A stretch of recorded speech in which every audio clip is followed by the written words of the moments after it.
Streaming now. There we go.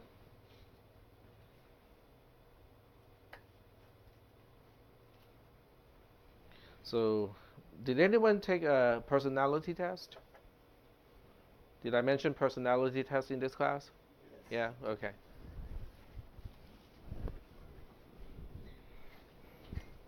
It can be useful, does anyone strongly disagree with the result of that test or the assessment?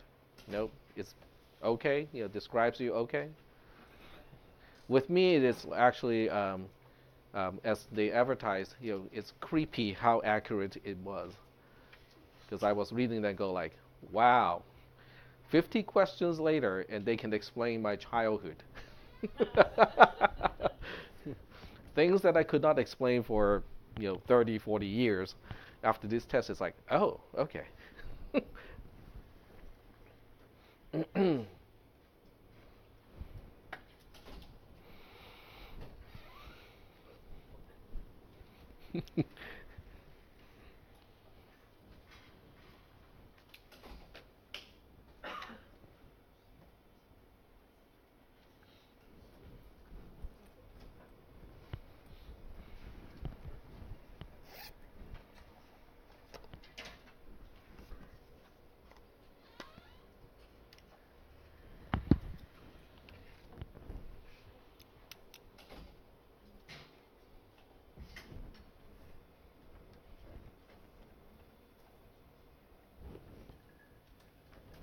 All right. Got 2 more minutes.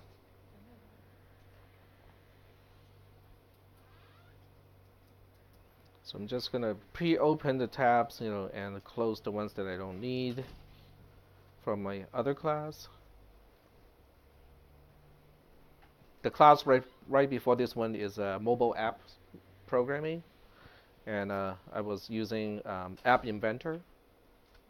It's really kind of cool.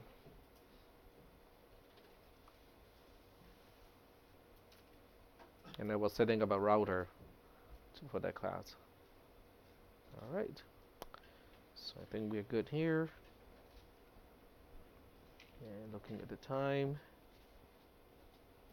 let's change this clock so we can use a binary.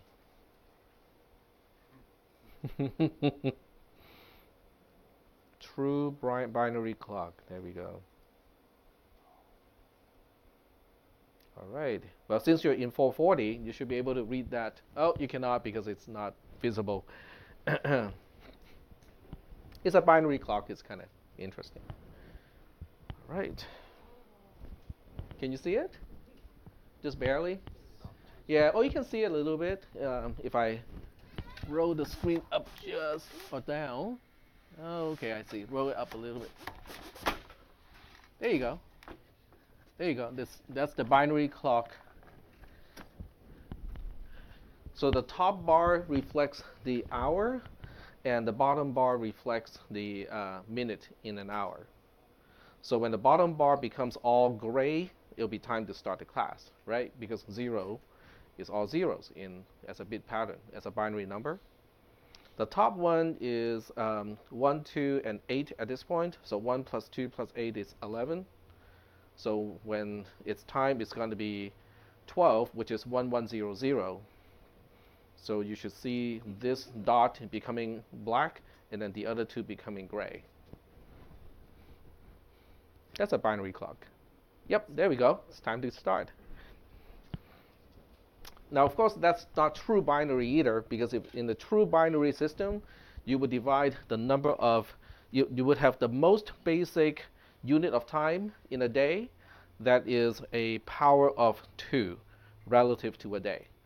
Okay, but you can only choose one way. Okay, basically you have to choose the basic unit based on Earth's self-rotation or the rotation of Earth around the sun, because the ratio between those two is an irrational number. So you get to pick one of those to be your basic unit of time, but you cannot choose both. Is that okay? Now, of course, we can change the orbit of the Earth So the number of self-rotation relative to one rotation around the sun is actually a power of 2 as well. But that might take a little bit of working. I don't think we have sufficient technology to do it just yet. All right. So I'm going to get started here with set theory. Basically it's a continuation of what we talked about last time. I hope some of you, all of you, have time to read ahead of me, because even if you cannot understand the entire material, just understanding what we're going to be talking about and also some of the symbols is going to be helpful. So last time we talked about the set notation, which basically is the most basic way of saying, okay, this is a set with a name of t. So t is kind of like the identifier of a variable. And the curly braces here are not to enclose a block of C statements. They are here to enclose elements within a set. But can I use square brackets or parentheses? The answer is no. Okay, so in mathematics, it is very specific that containment of elements in a set needs to use curly braces or just braces. Is that okay? So that is important because later on we will see certain constructs which only use parentheses. They are tuples, and this concept of a tuple is different from the concept of a set. So that's why that type of syntax thing, I'm going to be very nitpicky about that. Okay. Other things I'm not too nitpicky. Okay, like within a set, do you use commas or semicolons or space to separate the elements? I'm not too picky about that. Okay, that is not as important. All right. So just also another quick review from last time. This is an expression. It's a Boolean expression, which means it's either true or false. The question it's asking is it true or false that 2.2 is an element of T? So you look up the membership here, and 2.2 in fact is an element. So this expression, 2.2 is an element of T, is true. Okay? And then the second one, which is this one here, is false, because 23 is not listed as an element of T. So 23 is an element of T is false. Is that okay? All right. So last time, I kind of mentioned a little bit about the implementation of set using C and C++. So C and C++ are not really the ideal language to implement programs that need to make use of the concept of a set, because it's a strongly typed programming language. Okay, so it makes it kind of difficult to express a set of a set. Okay, a set that has an element that by itself is also a set, because in a template class you have to basically specify what is the type of elements that a set can contain, and it cannot be quote unquote recursive at that portion. There are ways to get around the problem. Okay, you can use a void pointer, you can use other things to kind of get around the issue, but it's not straightforward. Okay. I might deviate a little bit from last semester and start to introduce JavaScript or ECMAScript as a programming language to kind of talk about the implementation of the concept of a set using a scripting language. So I'm still kind of debating with myself whether to do that part or not, but I think it's probably a good idea because it will show you how do we compare two sets. Okay. Well, these are words it describes. If two sets are the same, like S and T in this case, then every element in S can also be found in T, and every element of T can also be found in S, which is a very simple concept to understand.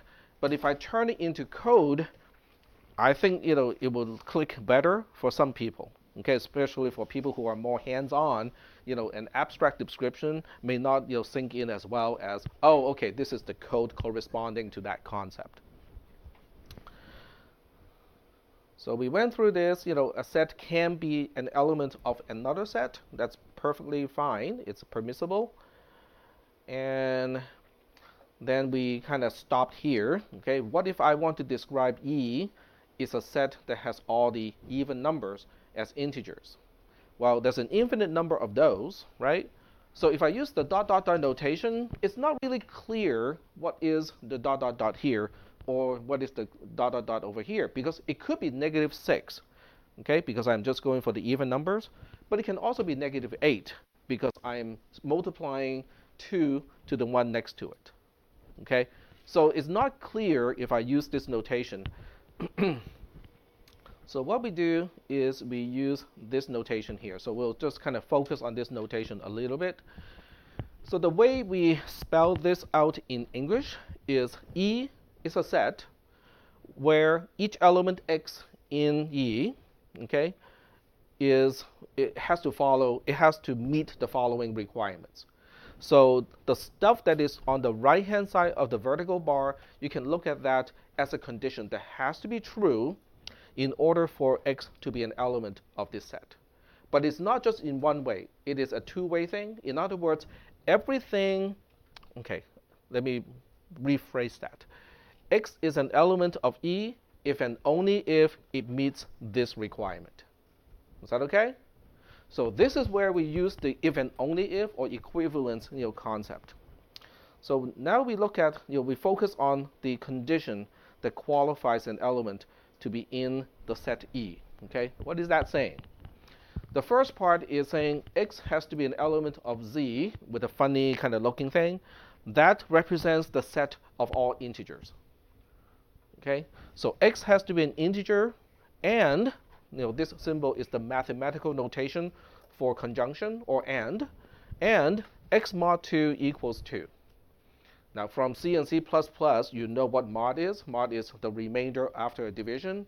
So after a division by 2, you have a remainder of 0. That means the number is even. Is that okay? Now, if you leave this part out, I guess it still works, okay? Because given any type of real number, if X mod 2 equals to 0, X has to be an even number. I don't know whether it will work with complex numbers. Does anyone know, in a division, if you divide a complex number by a real number, does it end up as a complex number? It should, right? Does anyone know? I think that's beyond, what we need to take for computer science, and that's why no one knows here, including myself. All right. So this is a really good notation because we can express membership in a set without spelling out everything, which is not possible when you have an infinite number in a set. So we want to look at a generalization of that notation. And in this notation here, P of X is known as a predicate. Okay? A predicate is very easy to understand. It is basically a function that returns a Boolean. Okay? That's basically the easiest way to look at what is a predicate. It is a function that returns a Boolean, returns either true or false.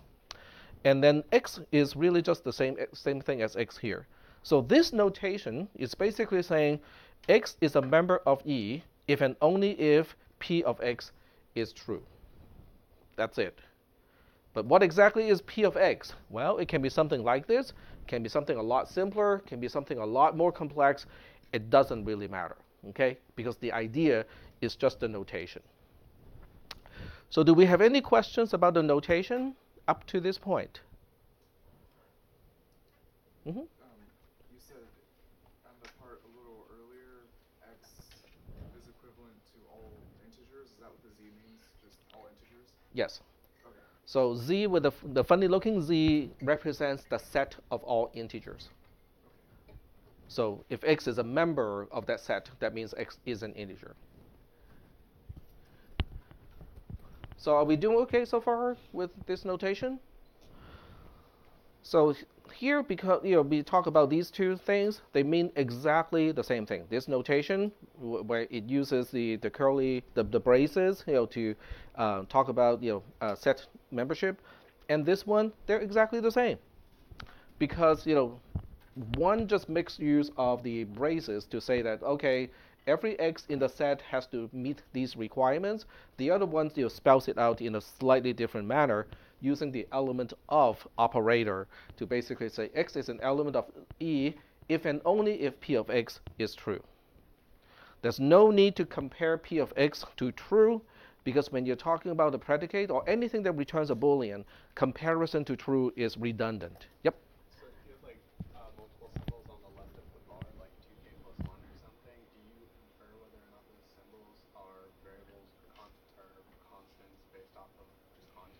Okay, so that's a good question. So the question is, what if there are more symbols used in P of x, right? On the left of the bar, so like On the 2x plus y left or of the something. bar. Oh, you mean on this side? Yeah. You typically don't do that. Or like the tuple thing. The tuple thing, so they're both for all.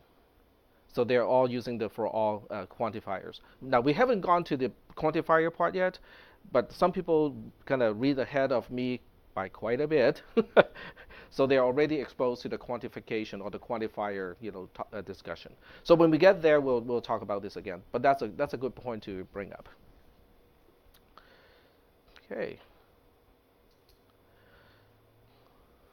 So that's just a repetition of this general rule. If you see this notation, it means the same thing as that. Okay. Section 6 talks about a set that has no elements, which is permissible. It's called the empty set. So in this class, for me, I'm going to write it out as open brace, close brace, okay, which you already understood as an empty block in C and C++ programming, but in this class, it is an empty set, okay? Some of you may be exposed to the notation of a circle with a bar through it, as an alternative representation of empty set. I will accept that as well. It's just that when I write empty set, I use this notation. Is that okay? All right. So now we start to talk about set operations. Can we operate on a set? Okay, can we operate? Do we have operators that take on two sets on two sides, and then what is the result of that? So the first one we see is intersection. This is the intersection, which basically says A intersecting with B will give you another set, potentially, okay? But that resulting set can be described like this, okay? E is an element of A, and E is an element of B, if and only if E is in the intersection. That's basically what it's saying.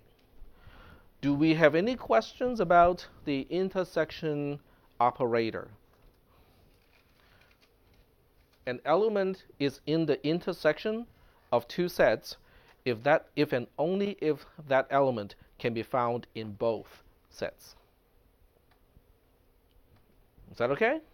Kind of what you think about when you look at intersection like this, okay, using the Venn diagram thing.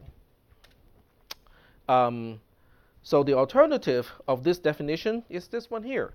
E is an element of A intersecting with B if and only if E is an element of A and E is an element of B.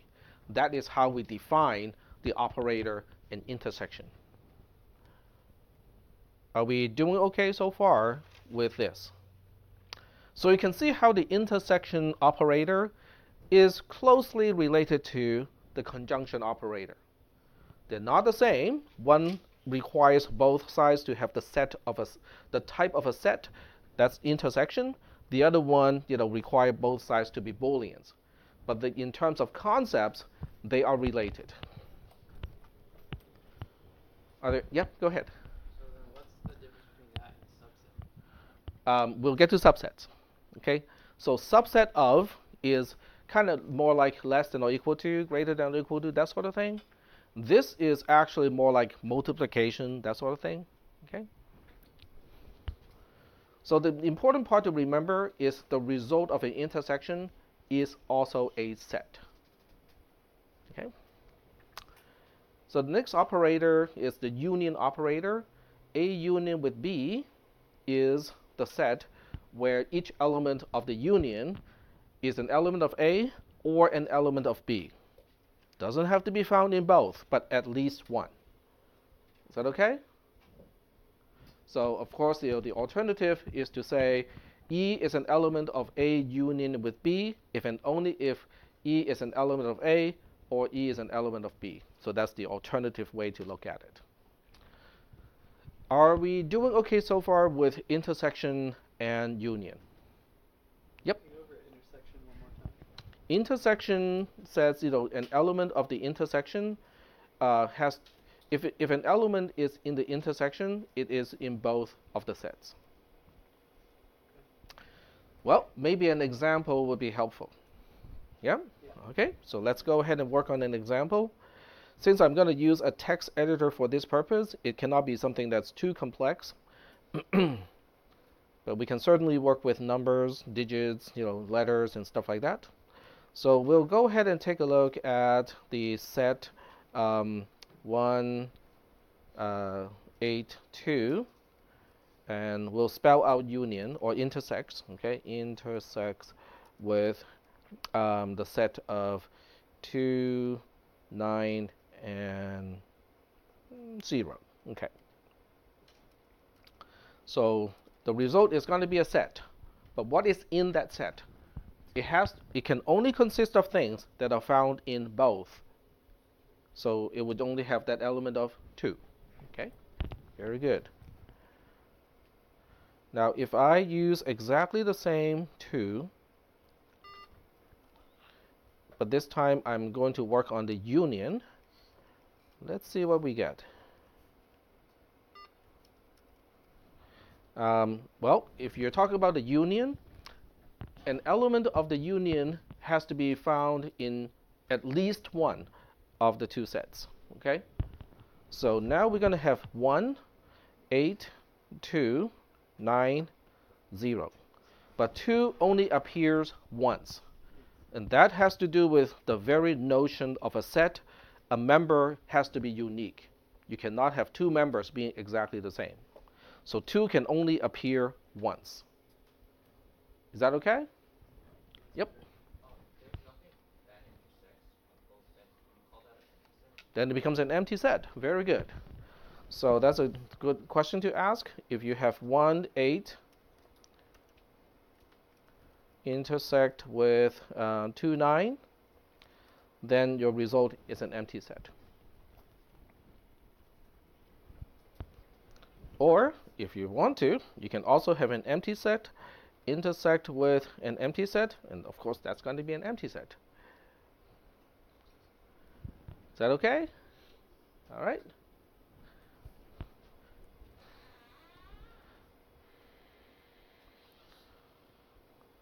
So now we have a slightly different, but still pretty useful operator.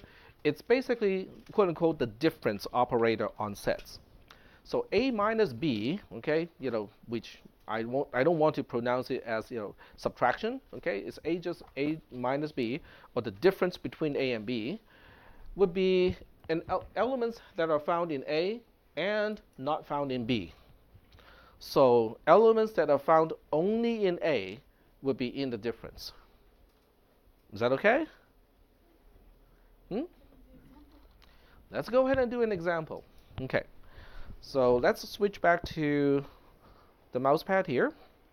And this time I'm going to use exactly the same 2 that we have been talking about, okay? Because this way we can relate them later on in a kind of different way.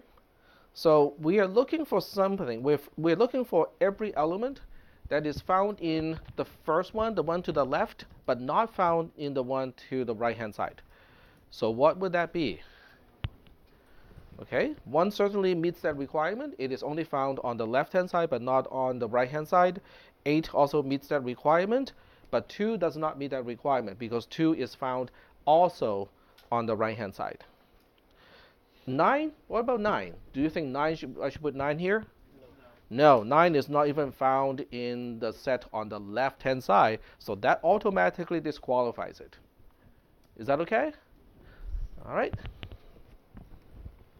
So that's an example of the difference operator on sets. Yep. Would you be able to do minus A minus B if it's not A, not or something that's not found in A, not found in B? You mean can you chain, the operator? Yeah, or just add an extra operator in. Yeah, you can chain the operator. So if you want to chain the operator, something like this. Okay, so I'm just going to be lazy and copy and paste it. So you're talking about something like that, right? More of something like minus and then 1A2 and then minus 2L0. Like, are you able to put it before as like a negative kind of thing? Oh, you mean put it before like this? Yeah. No, you cannot do a negation. Yeah. Because you need to tell me what you're removing from. Okay, so you cannot implicitly say, oh, what is the implicit set that you're removing these elements from? So you cannot have a unary operator. You always need to have a binary operator in this case, which means the operator needs to have two things on both sides. Yep. How do we do this? To this one, so to do this one, you have to use associative law. So basically, you first compute this part, whatever it has, then you apply the second one. So the end result of this is just 8, because 1 is now on the right-hand side of the outer difference operator. This is the outer difference operator, and because the result of the inner difference is 1/8, so we are basically subtracting 1 from 1/8, so we only have 8 left in the final result. Okay? Yep. Just always associate that. Yep. As with most operators, it's not commutative. So it's not like union or intersection where they are commutative. This one is not commutative, which means you cannot change the order. So are we good so far with these notations? Union, intersection, and difference. So we good so far? All right. So the last one is called the Cartesian product. So the Cartesian product operator is really just what we quote-unquote know as the multiplication operator, but it's really spelled out with a cross, okay? It's not a dot, it has to be the cross here. So what we have here is, okay, what is that? I mean, this looks kind of weird, right? I mean, we don't have anything like this. So the first thing we need to explain is what is the parentheses doing here? This is called a two-tuple. Okay, so when we use parentheses to group things together in this class, it is called a tuple. Okay, this one specifically is called a two-tuple because it has two elements in the tuple. So it's 2-tuple, T-U-P-L-E. Okay, a tuple is kind of like an array. Okay, or a list. Okay, depending on which programming language you're familiar with, but the concept is about the same. So there are main differences between a tuple versus a set. The first one is order is important in a tuple. In a set, order is not important, but in a tuple, it is important. So in parentheses 1, 2 is not the same as in parentheses 2, 1. Okay, they are distinct tuples. The second one is you can only have distinct elements or unique elements in a set, not so in a tuple. You can have a tuple 1, 1. That's perfectly okay. Is that okay? So in that sense, it is like an array. So in this case, A cross B, or A Cartesian product with B, each element of the Cartesian product is an array with 2 elements. Is that okay? What about these elements? The first element has to be something that you find in A. The second element has to be something that you find in B. Is that okay? So let's take a look at an example. Okay, so we'll go back to the notepad here, and we'll take a look at an example. So we'll have a 1, 8, 2 again, and this time I'm going to use x, lowercase x, to approximate the Cartesian product operator. And I'll pick something that's kind of smaller this time, because otherwise it would be pretty big and it takes up a lot of time. Okay, so membership of this set means each thing is going to be a two-tuple, and the first one has to be found in the first or the left set, and then the second one has to be found from the right set. Okay, which side of the operator? So 1, 2 is certainly a member. 1, 9 is certainly a member. 8, 2, 8, 9. Oops, I think I missed. Oh, for 1, 2, 1. Oh, okay, that's fine. I'm good. So we have 2, 2 is a member. Okay, forgot a comma here. 2, 2, and then we got 2, 9 also as a member. Is that okay? It's a cross product, basically. It's a cross product. Are we good so far? All right. Yep. It is similar to the cross product concept in vectors or linear algebra, but it doesn't give you a matrix. It gives you a cross match basically of the members. Has anyone taken a database class? It's the same thing as a join operation. But do we understand the concept? You match up everything from the right, from the left to everything on the right, okay? And then each member of the Cartesian product is a two-tuple, where the first thing comes from the set on the left-hand side, the second thing comes from the set on the right-hand side. Are we good so far? Okay, all right. And these concepts, by themselves are not really particularly useful. But later on, when we start to talk about functions and relations and stuff like that, they will become more and more useful. So now we can talk about subset of. Okay, this is the subset of symbol. Okay. So A is a subset of B if and only if, when you look at the set of everything in A but not in B, that set has to be empty. Or this is just one way to define a subset of. The other way to define a subset of, in this case, A is a subset of B if everything in A can be found in B. That will make it a subset of. Are we doing okay so far? So let me say that one more time and see if you guys can relate those two ways of expressing subset of. What we are seeing here on the projector says A is a subset of B if and only if what can be found in A but not in B is an empty set. Okay? So what is the other way to say that? Everything in A is also found in B.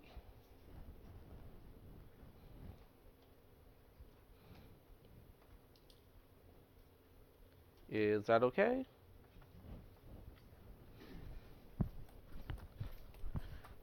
So that's how we define subset of. And then the next one here is proper subset of. So let me highlight this one. So without the little bar under the kind of like rotated U symbol, this is proper subset of. So one is just subset of, the other one is proper subset of. So you can see proper subset of is defined as A is a proper subset of B if and only if A is a subset of B. So that's easy, right? We are just reusing the other definition. But there's one more thing. We want to make sure that B minus A is not empty. So there's something in B that is not found in A. We want to make sure. Just one element? At least one. So we are saying at least one thing in B cannot be found in A. So basically B is bigger than A. Because if we are just talking about, A minus B is empty, that really is just saying they can be equal, right? A and B can be exactly the same, then A minus B will still be an empty set. But if you add this additional requirement, B minus A cannot be empty, that means B has at least one element that is not found in A. So are these concepts okay so far?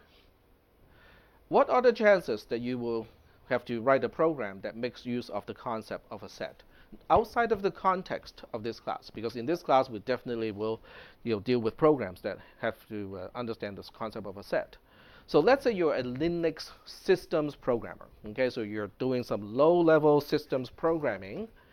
Do you think you need to understand set theory, which is a pretty high-level concept?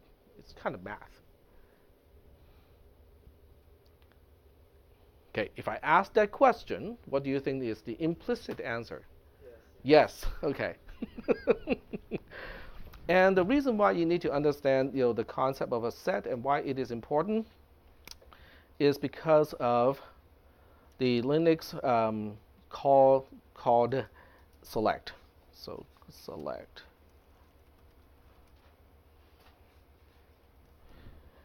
And look at the man page. So the select call in Linux, this is a really low level, by the way, operating system concept. Do you see the prototype here? Int and FDS, number of file descriptors. The second one is FD set. Do you think this set has anything to do with the set that we were talking about? 100%. Okay? So FD set is basically asking, in this case, read FDS or read file descriptors. Give me a set of descriptors that I need to monitor for read access. Okay? And then you have another set for write access, another one for exceptions, and then you have a time interval to define a timeout. Okay? So what does it do? Well, it's not really the purpose of this class to talk about, low-level Linux or Unix type, system calls. But what this allows you to do is to say, I'm going to block this process, or I'm going to block this thread, okay, until there's something to read from a particular set of files, there's room to write to a particular set of files, or something has happened to a particular set of files. Otherwise, I'm just going to sit still here, using no system resources whatsoever. I'm just waiting for something to process, or I'm waiting for room in a pipe to send something. I'm waiting for an internet connection to have room for me to send something. But until I have room, until I have something to process, I'm just going to sit here. Is that okay? It's a pretty low-level system call in Linux type operating system. Unix has the same thing. And it has a lot of values, okay? So when you're doing system-level programming, anything that, like if you want to write your own web server or any type of server to deal with multiple connections at the same time, and you don't want to mess with multi-threading, instead you use a single thread to do all this stuff, this is a key concept to understand. So I just want to show you the application of what you're learning in this class and basically say, well, is this stuff actually useful? The answer is absolutely. Is that okay? All right? All right. So I'm going to close this because it's not really the main concept that we need to talk about here. So that's the end of this particular module. We just talked about a whole bunch of operators. Some would give you an answer that is also a set. Others will give you an answer of either true or false.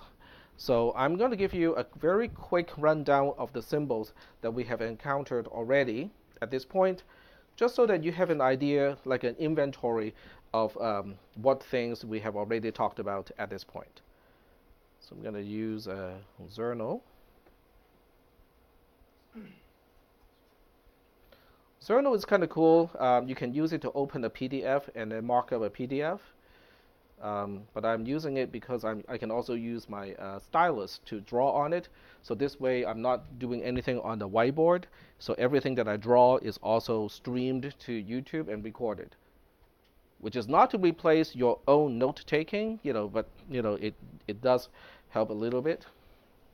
Okay, so the symbols that we have talked about so far, the first one is, oops, that's not what I wanted to use.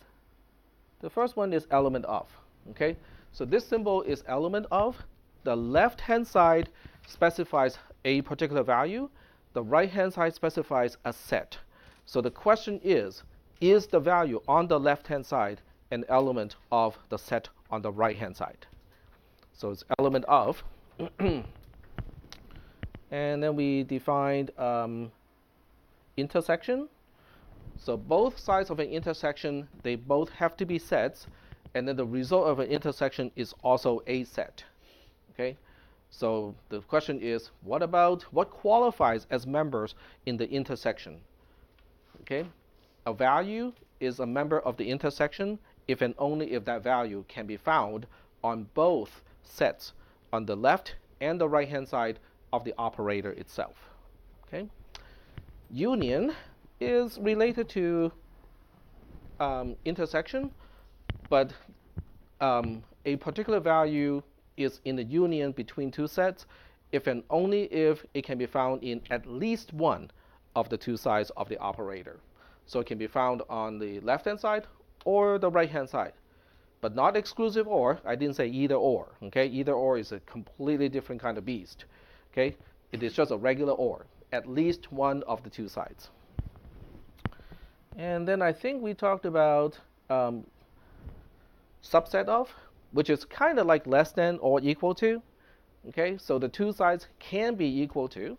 So basically, this one is asking, is it true or is it false that the set on the left-hand side is quote unquote less than the set on the right-hand side, less than or equal to the set on the right-hand side?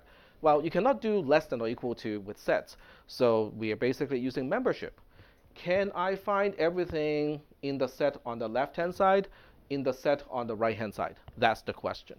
If that is the case, then the operator returns true. If not, the operator returns false. Is that okay? And then we have a proper subset of, which is kind of like a subset of, but without the underbar. So the equal part is gone. It is kind of like, it's analogous to less than or equal to versus less than.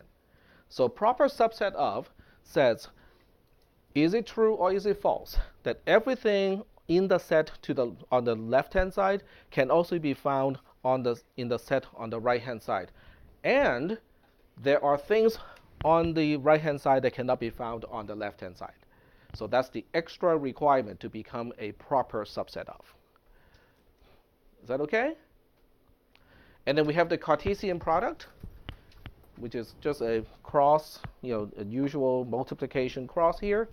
So this one is kind of special because the result of a Cartesian product is usually a much bigger set, where it is a set of two tuples, and the first item of the two tuple can be found in the set on the left-hand side, and then the second item of the two tuple can be found on the set on the right-hand side. Is that okay? So this is a quick summary of all the operators that we have talked about up to this point. Are there any questions? The subtraction. Oh, the subtraction thing. Thank you. Forgot about that. So the subtraction or difference. So the result of subtraction is also a set, but the membership of that particular set would be everything of the set on the left-hand side that is not found on the right-hand side. So it excludes everything on the right-hand side. Question? We call it subtraction or difference? I'll call it difference. Or if you say subtraction, I'll accept that too. You can also call it exclusion, because that's kind of what it's doing. So are we doing okay so far with all of these operations? You good so far? All right. So if we're good with these, so the one thing that, since I'm doing all the recording, and I do have to give you some warning. With my previous class, the class right before this one, even though YouTube said that it had 1 hour and 18 minutes of recording, we couldn't get past, the students and I couldn't get past the first 40 minutes.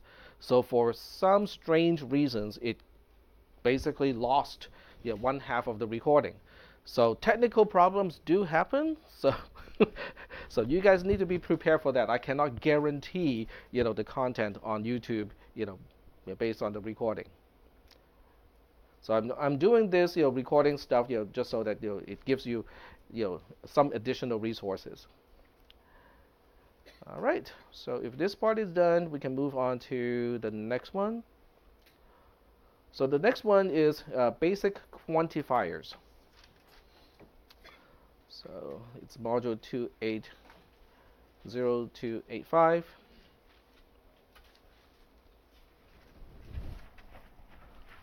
So quantifiers allow us to be very clear when we say, something, okay? What was the last time you used the word sum, S-O-M-E, today? We use it very often, right? Okay. So how are your classes going this semester? Well, some classes are kind of okay, and some classes are kind of difficult. Okay, that's sum. Okay. What was the last time you used the words all, always, never, today? 9 o'clock this morning. Oh, great. Okay, is that the logic class? Philosophy 300. Okay. So they do talk about logic and quantifiers. So that class actually jives really well with this class. Um, Other than in a class setting, perhaps in a heated argument, you never listen to me, right? You always do da da da da da, right? Or when somebody is really upset, they walk out of this campus, it's like, all professors of ARC suck, right? So those are called universal quantifiers. The all are universal quantifiers. Sum is a existential quantifier. It basically means there exists at least one blah blah blah blah. Okay. So when you say, when I ask you, how are your classes going in this semester, and you say some classes are doing pretty good, some classes I'm kind of behind, that means there's at least one class that you're doing well in, and there's at least one class that you feel you're behind. Okay? So sum is existential. It means at least one. Okay? All is what we call universal quantifier. It means every. Okay? So that basically just kind of sums it up. Okay? So the way you apply that, quote unquote, in terms of syntax is this basically says for all x, p of x is true. In other words, when you use quantifiers, the entire expression is still a Boolean expression. It's either true or not. Okay? So in this particular case, the entire statement for all x, p of x, that whole thing, okay, is either true or false. So it is still a Boolean expression. It's just that this time you spell out, are we talking about everything or are we talking about at least one? That's the only difference. So this is for everything, and this is for at least one. So this particular expression is a Boolean expression, which means it gives you an answer of either true or false. And the question is asking is, can we find at least one x such that p of x is true? If the answer is true, then it returns true. If the answer is false, then it returns false. Are we doing okay so far with this? Yep. Which is which? This is for all. You kind of know that it's for all because it's an inverted A for all. This one is there exists because it's kind of like a flipped E. So it relates to exists.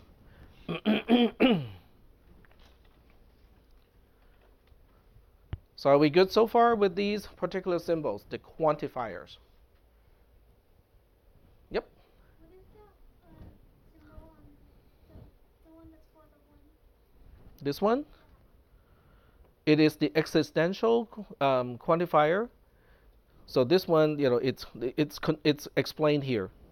So this is literally saying there exists at least one x in the entire universe such that p of x is true. So sometimes we don't even bother to say is true because when we say p of x, it is implied that we say p of x is true. It's kind of like, asking you, are you pissed off? And you say, yeah. But do you always say, yes, I am pissed off? No, you just say yes, right? And sometimes you say, hell yeah. And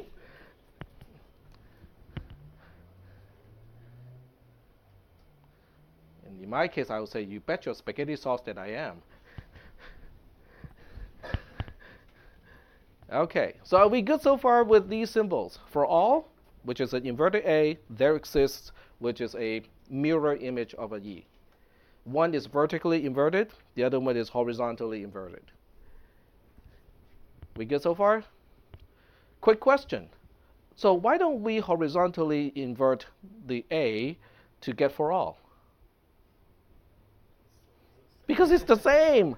Okay, what about E? How come we don't vertically invert the E for there exists? Because it's the same. Okay, so that kind of explains why one is vertically inverted and the other one is left-right inverted. Okay, just in case anyone is curious.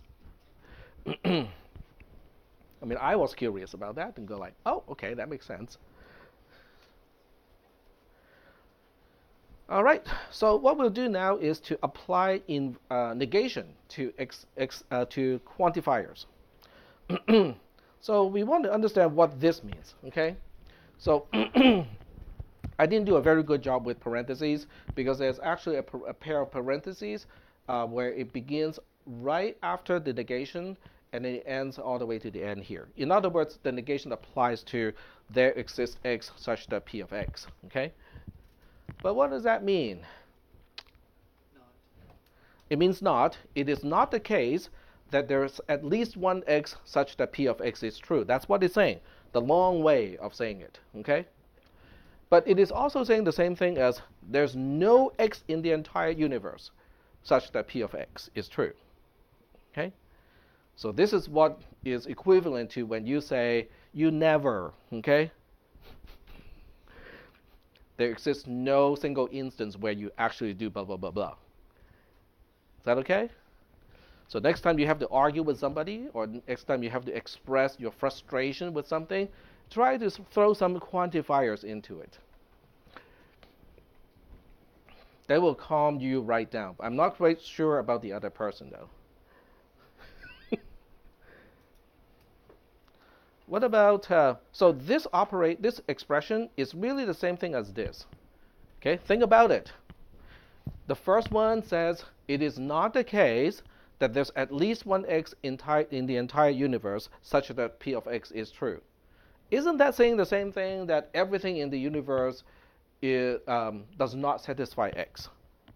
Or you can say, for everything x in the entire universe, p of x is false.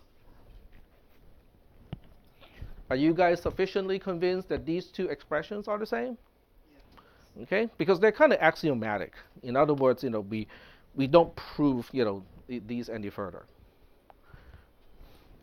What about the case when we apply not to a for all? In other words, we are negating a universal quantifier. What is that saying? Well, let's try to spell this out in English first. This is basically saying it is not the case such that everything in the universe meets the requirement of P, the predicate. Okay? Let me think about this one more time. It is not the case that everything in the entire universe satisfies P of x. That means there's at least one thing in the entire universe such that P of x is false. Do you guys see that? Okay? So that's why the equivalent expression is this. So the equivalent expression of it is not the case that everything satisfies predicate P is to say there exists at least one thing in the universe such that P of x is false. They mean exactly the same thing. So I have a question. What is the whole point? Okay, if we know what this means already, why do we want to do this? If we know what this means already, why do we want to do this? Can someone kind of guess, why the derivation, why these particular equivalency can be useful? Do you see how the negation has moved? It moved from the outside to the inside. That is why. Okay? There are many cases in this class where we want to move the negation, the Boolean negation, from the outside to the inside. Okay? So this is one trick we can do that. Okay? If you're negating the entire expression, wait, I can move that negation to the inside, but when I do that, I have to change the quantifier. Okay? So I just want to give you some reason why we are trying to understand all of these concepts. All right, so the next section talks about, yeah, go ahead. Does it mean we don't use the negation outside? No, you can use the negation on the outside, but sometimes when you're trying to prove a theorem, to establish the theorem, you have to move the negation to the inside, because when you move the negation to the inside, you can use additional rules, Boolean algebra, in order to establish equivalency. Yes? Is there a way to think of the negation? Could that be seen as like an operator acting on quantifier, so to speak. So if you negate for all, then you're getting there exists, and then Okay, so when we look at, I'll give you one example, right? So when you look at the negation of a for all x, p of x here, 1, 2, and 3. Okay, so the negation is really applied to this part here. So the negation is still negating something that is Boolean, except this time, that something that's Boolean is a quantified expression. So am I answering your question? I mean, yes, but also like when you think of that negation, like if you were to write it the other way, then you don't have a for all x anymore, right? You wrote it as there exists Mm-hmm. such that Right. the predicate is false. Right. So then your negation is now moving into the inside. So depending on what your predicate is, because your predicate is usually boils down to some kind of Boolean expression, like using conjunction and disjunction and stuff like that. So depending on what it looks like, you can now transform it in different ways. So if you want to say this entire quantified expression is really the same thing as that quantified expression, this will help you to establish that equivalency. Okay, all right. So getting back here, so I do want to kind of re-emphasize what for all really means.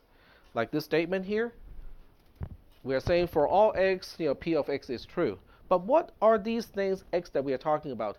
Everything in the universe.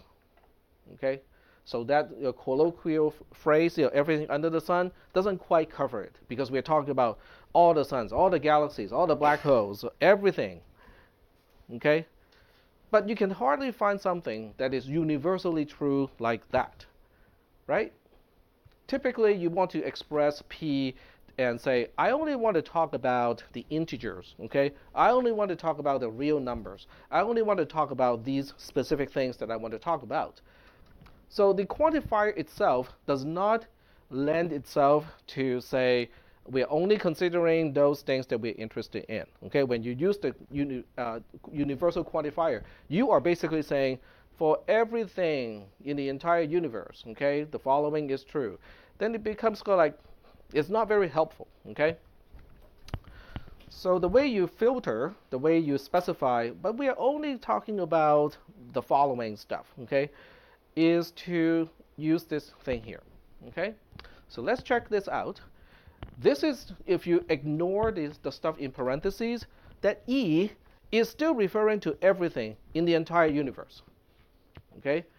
Every person, every dog, every cat, every rat, every fly, every molecule, okay, every sun, every black hole, every subparticle, and so on and so forth. Okay, so that E is still it can still bind to one of those irrelevant things that you want to talk about. Okay, but in the expression inside the parentheses, we have an implication. So the implication is how we do filtering. What is that implication? The implication says E is an element of X implies P of X, right?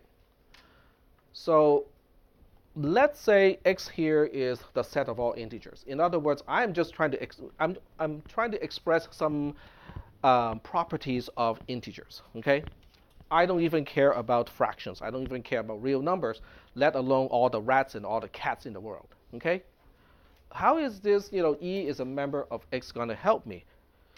So what if E is bound to a rat? Okay, what's going to happen to the expression? Is a rat an element of integers? Obviously not, right? Okay, so in that case, E is an element of X is false, right? If the left-hand side of an implication is false, what happens to the entire implication as an expression? It becomes true. Okay, so this is how I can filter things. I'm basically saying, if E is not an integer, this expression is automatically true. So how can we make it false? Only when E is an integer, then I have a chance to make the implication false. Then I can actually specify something about integers in this case. Is that okay? Yep. So you're saying the symbol E still stands and represents everything. Yes. Why are you using an inverted A before the E on the outside of the parentheses? It's the universal quantifier. So it's a little redundant, right? No, because I could have used an existential quantifier.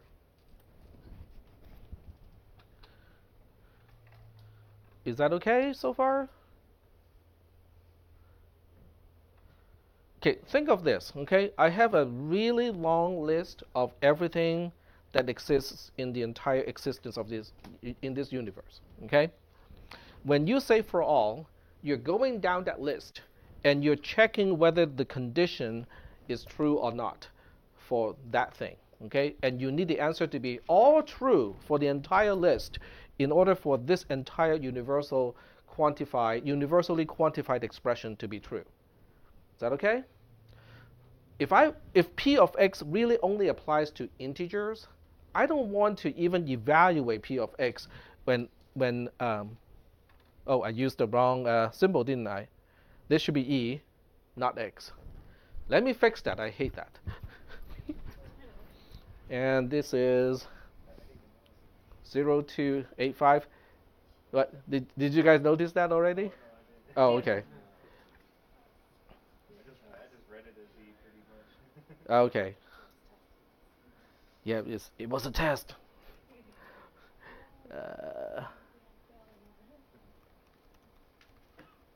Okay, and this is module 0285.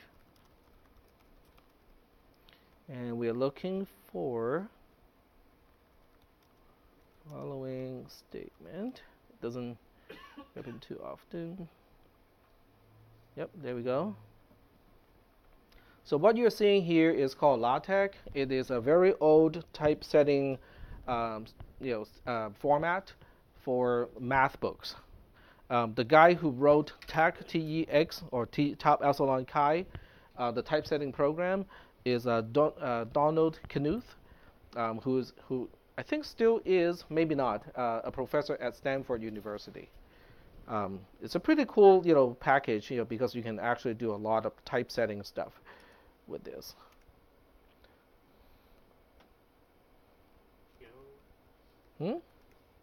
Sorry? So I should be able to update it, and now it is fixed. Yep. So for like the for all, could we look at that as like a really big and the first one is a really big like? Yes, you can look at it as a big and it applies to everything. Yep. So, but the key is the use of the implication. Oh, I forgot to fix the other one, did I? All right. Well, let me fix that too.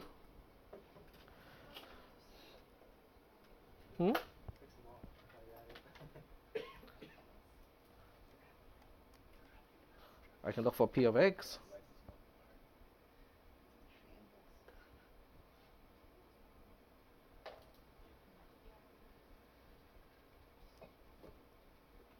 I think that's it.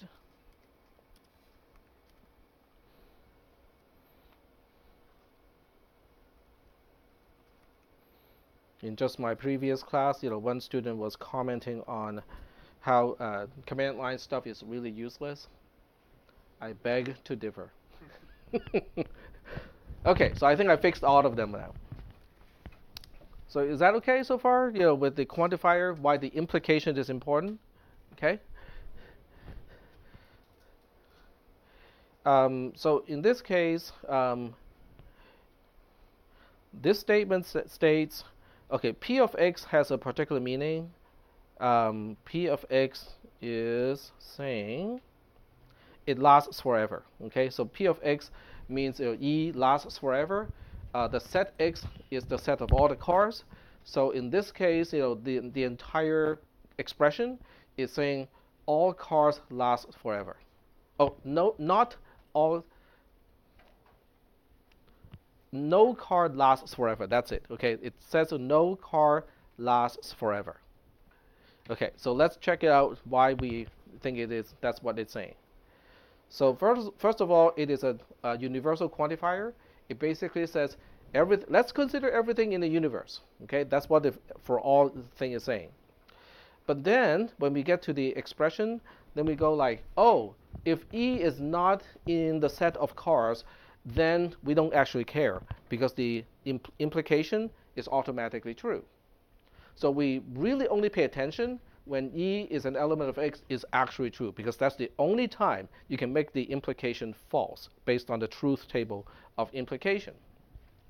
So what is it implying? If X is a car, it implies the following. It is not the following, it is not the case that E lasts forever. In other words, E does not last forever.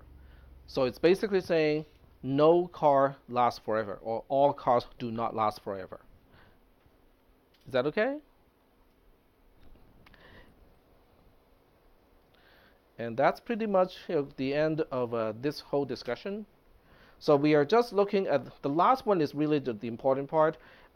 We basically just kind of shorthand this. So instead of for all being on the outside, and then we have an element of, and then the implication, we just kind of hide the implication. So instead of saying for all E, if E is an element of X, then the following applies. Otherwise, forget it. It doesn't really apply. We just say for all E in X, the following applies. Yep. So is it the same kind of rule for that for sum? Right. So there exists is the same thing. We basically can use an element of, right next to the quantifier. So that way we don't have to use the implication in the inside, which is really just a shorthand. It means exactly the same thing, except it's a little bit shorter. Yep. So in that statement that Josh was going over, Uh-huh. you said earlier if E is not an element of X, where X is, you're saying it is true, it turns true. Did Yep. you say that earlier? Yep. So the statement within the parentheses is true if that first condition is not met. You mean E is an element of X? Okay, so if E is not an element of X, the entire implication is automatically true because of the truth table, because of the way we define implication. So the only time you can actually have this implication to be false is when E actually is an element of X. Then, if whatever is on the right-hand side of the implication is false, then the whole implication is false. Okay? Any other questions? How many people remember how implication is defined? Okay. 1, 2. Okay. Okay, the rest, are you guys just kind of shy, or just really you did not remember? You remember some of it. Okay. Okay, so I'll just quick give you a quick rundown of what how implication is defined. Okay, so I'm just going to use a C function to do it. Okay.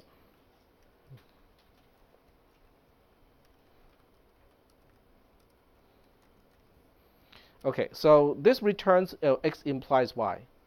So all it's going to return is X, not X. Okay, not X, not X, or Y.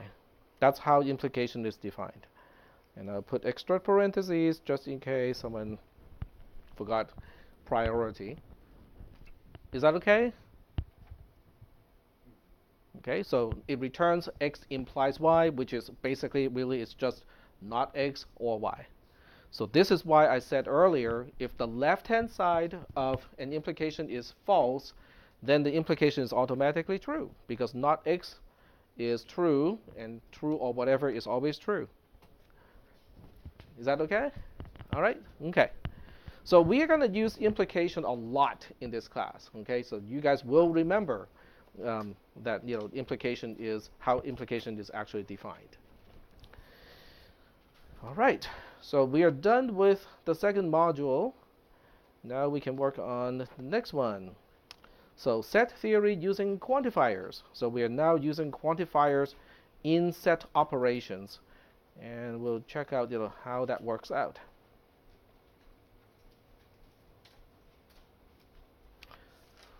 So the rationale of this particular part is the quantifiers are useful in a variety of math topics. So it's really helpful to understand, how do we utilize, quantifiers. So in the first one is the equality of two sets. How do we know set X is the same as set Y? Okay. So if at least one is not a set, then X equals Y is false. Okay. Using the set equality, it's false. So what this is saying is if one is a set, the other one is not a set, then they're definitely not the same because you have a type mismatch problem. Is that okay? So in order to get to here, given X and Y are not sets, then you just use the normal comparison equality operator for integers, because if both are integers, you can compare. If both are complex numbers, you can compare, and so on and so forth. So what if X and Y are both sets? Then we will say the following. Okay? We say that X and Y are the same if and only if every element in X, for every element in X, E is also an element of Y, and for every element in Y, that element is also an element of X. Is that okay? And I can see some people are cringing at the mathematical symbol. Well, that's why you guys need to study a little bit, okay? You just need to have enough exposure of the symbols until you feel comfortable and say, yep, that's and, that's element of, and so on and so forth. Because there's a lot more of that stuff in this semester. Are we doing okay so far with the meaning of equality when we talk about equality of two sets? Yes? No? Okay? All right. So the more concise statement is to do it like this, is to define X as a set equals to Y as a set if and only if for everything in the entire universe. So this time, there's no filtering at the quantifier level. So we look at everything under the sun in the entire universe, okay? Then we say E is an element of X if and only if E is an element of Y. Okay? And that has to be applied to everything in the entire universe. In other words, what I'm saying is this part here, this if and only if, has to apply to everything in the universe. Every E in the entire universe, we're going to check this. So let's just say that X and Y are both set of integers, okay? And since we are considering everything in the entire universe, we will consider the case and say, what if E is, I like this. What if E is deep blue? Does anyone know who's deep blue? Okay. What is deep blue? Who is deep blue? Okay, I'll explain it. Deep blue is a great white shark. If you guys want to find out, why it is kind of interesting, you can Google search after the class. Okay, we are only about 10 minutes away from the end of this class. So we have to consider that because deep blue as a great white shark is a part of the universe, right? So we'll check this condition here. Okay, is deep blue an element of the set of integers? No. Is deep blue an element of the set of all integers? No. So we have false if and only if false. Can someone tell me the value, the return, the result of false if and only if false? True. Okay. So when we consider deep blue, the great white shark, as E, this expression is true. Cool. What if E is 2? Okay. Is 2 an element of the set of all integers? True. Is E an element of the set of integers? True. So we got true if and only if true, which is true. Okay, good. Do you guys see how it works? How the filtering part works? Okay. Very cool. So when we describe a set, okay, using this notation, when we apply quantifiers, it's equivalent to that. Then you go like, but that's exactly the same thing as before, except we just put it for all x on the outside. You're right. That's all we did. Because before we started to talk about quantifiers, we basically say this notation is the same thing as just this part. But now that we understand what is the universal quantifier, we just stick it on the outside. So now it becomes a quantified expression. Is that okay? All right. What about the empty set? I mean, how do we define the empty set without quantifier, with the use of quantifiers? So how do we know that set S is empty? If S is an empty set, this has to be true. Does it make sense? You cannot find anything in the entire universe such that that thing is an element of S. That makes S empty. So I can use universal or existential quantifier for to define the concepts that we have already defined. What about intersection and union?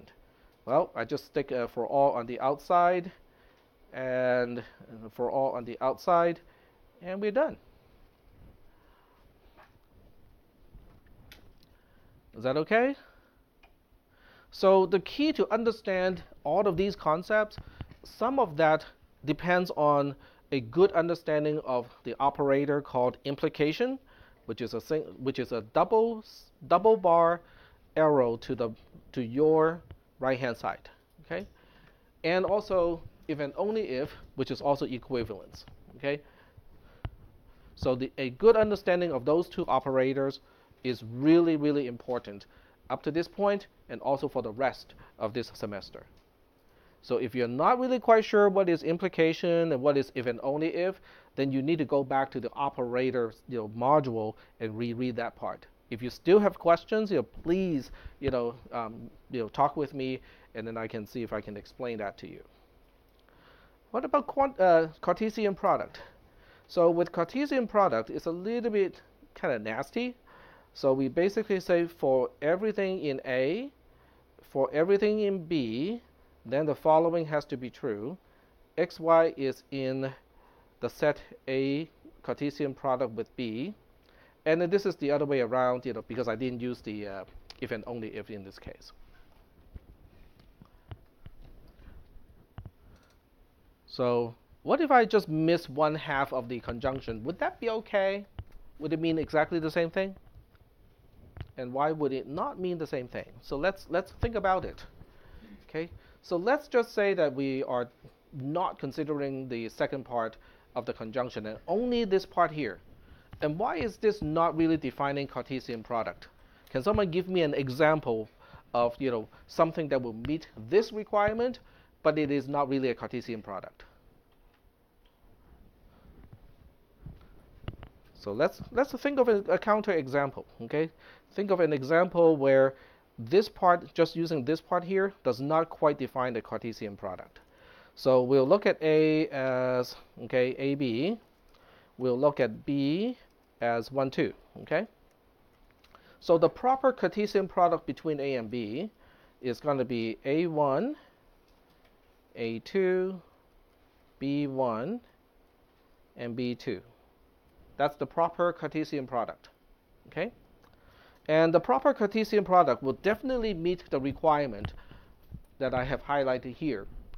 But I can find something that can meet this requirement that is not the Cartesian product.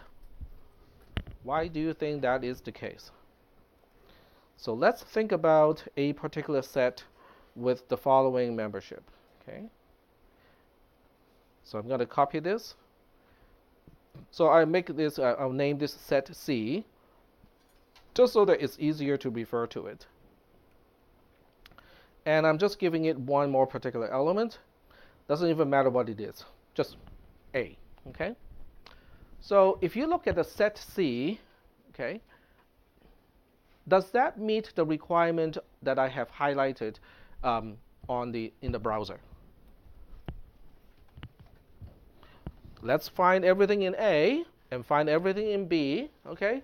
and then we just say, if I pick a lowercase a from set A and 1 from B, is A1 an element of C? Yes, okay? So by all means, C, if you substitute C with A Cartesian product with B, it meets the entire requirement. And yet, the set C is not the Cartesian product of set A and set B, because it has one element here that does not belong in a Cartesian product. Is that okay? So that's why we need the second part of the conjunction to basically say, oh, you can have something that can meet all of those requirements on the left-hand side, but we only want those elements too. Okay, we cannot have any additional elements in the set for it to be called the Cartesian product. Is that okay? All right.